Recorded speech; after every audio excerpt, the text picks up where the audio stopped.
Hello, America. Moving on, national security issues. For a preemptive war with an enemy we trained, armed, and protected. I sort of touched off on that in my last video. I was sort of bored. I have lots of notes and I have lots of great conversation. But it brings us to the question. If there are 5 continents, 5 nations, 5 people, say the North American Union, the South American Union, the European Union, the Asian Union, the Australian Union, because they're continentally divided, basically. It raises the question of who is the emperor. This is like something out of Star Wars. You knew it was Emperor Palpatine in 1, 2, and 3. You knew it was Senator Palpatine in 1, 2, and 3 because it's what he does. His name was Emperor Palpatine. Who is the emperor? When all the wars have been fought and all the people subdued, peace is established globally, and the world sits by and begins to protect itself. Who will emerge as the emperor? Sure, there'll be a union right up underneath him of lords and ladies, sort of like the French or the English. Who will emerge as the emperor? A friend of mine speculated that would be the Antichrist. I think that's a far stretch. Well, that would be the Antichrist. Who is the Antichrist then? Who is the person who would create secret armies, who would create shadow governments, and a shadow empire underneath the feet of the very people who tried to live free, to oppress you? Who is our shadow emperor? And when he finally emerges and breaks out into the sun, who's it going to be? The Antichrist? Large grays? Small grays? Some little dweeb who managed to inherit a fortune from his dad right before he passed away? Who are those that would oppress you? Prison camps. It makes you want to look around the room, look around the globe and see who the real power players are on this planet, to stop and wonder whether or not they truly exist. Do you know what I'm saying? Do you understand? There has to be one group behind it all with one mastermind. Some people are going to say, oh, it's the members of the Knights Templar. If that's true, that would put it directly in the hands of the Jesuit priests of the Catholic ministries.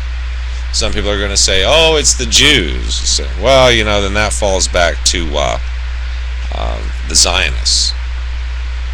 And then other people are going to say, oh, it's these corporations. Oh, no, it goes a lot higher than corporations. Corporations aren't smart enough to pull this together. They can get a team of attorneys to sue you, to get you to shut your mouth, but the fact of the matter is it's not going to happen. This is the point of this video.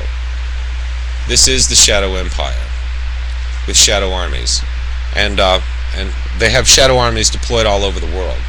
The United States employs Blackwater not just in Iraq. They're in Bosnia, Chechnya, Herzegovina. They have standing armies, and they're training Georgian Russians. Now, just so you understand, there was a group that were oppressed by the Russian government, and they were not like Georgia, America, but it was the Georgian region, like any other region, and these people were tortured and killed. So what are we doing now?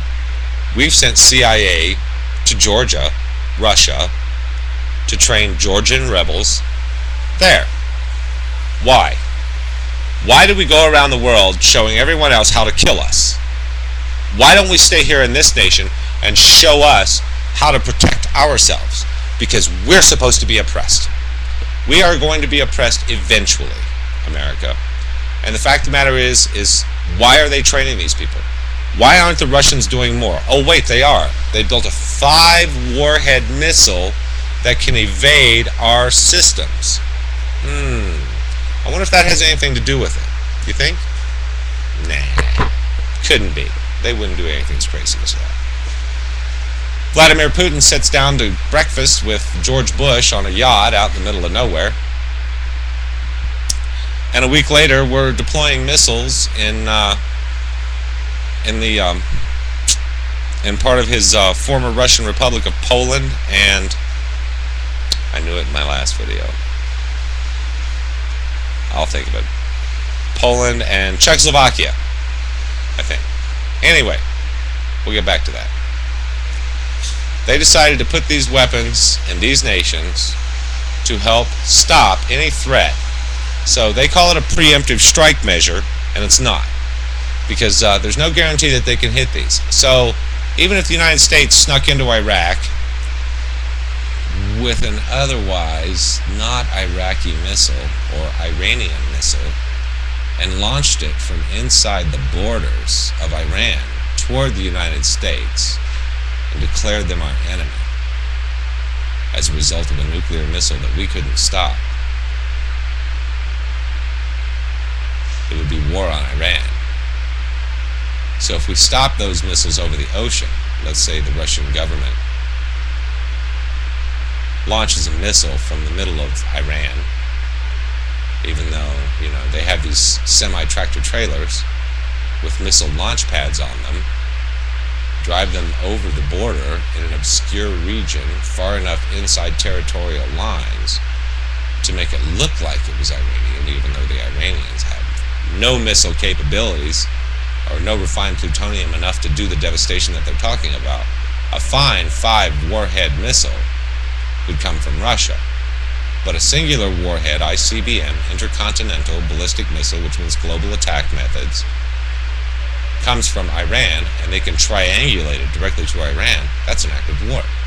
Even if we knock it down over the ocean, it's an act of war. You hear me? You hear me? Yeah, I think you do. So,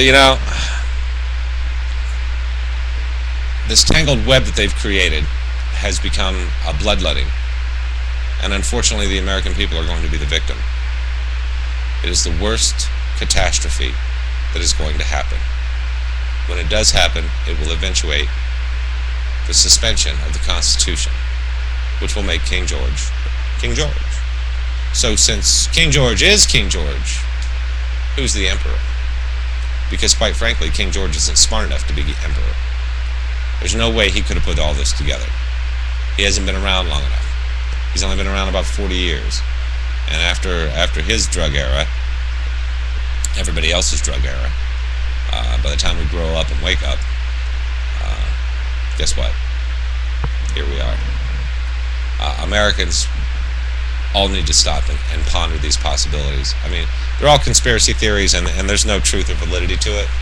But I would think somehow that there has to be a reason for this attack. They found that truck with a couple of suspicious-looking Muslims and bomb-making material. So we're on the way. We're on the way, America. The CIA's at it again, spreading disinformation. They can lie all they want. So UFOs carrying, in the real era of Fox News, UFOs carrying nuclear missiles are now headed for San Francisco to level the community.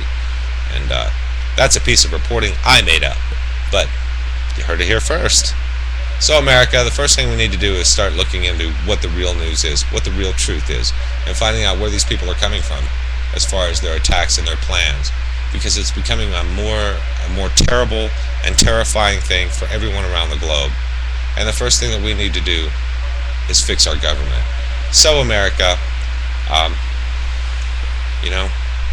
it's time that we wake up and do this right. Take back our country. Because there's no way else to do it.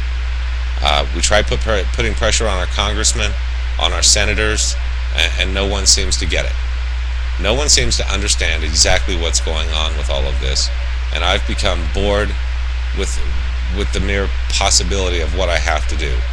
So America, let's stop and take back our nation and begin to tell these people and show these people this land is our land. And this isn't just for America. This is the whole globe. Our governments are trying to suspend us. We can stop our neighbor. We can create police forces that suspend all of these things from happening around.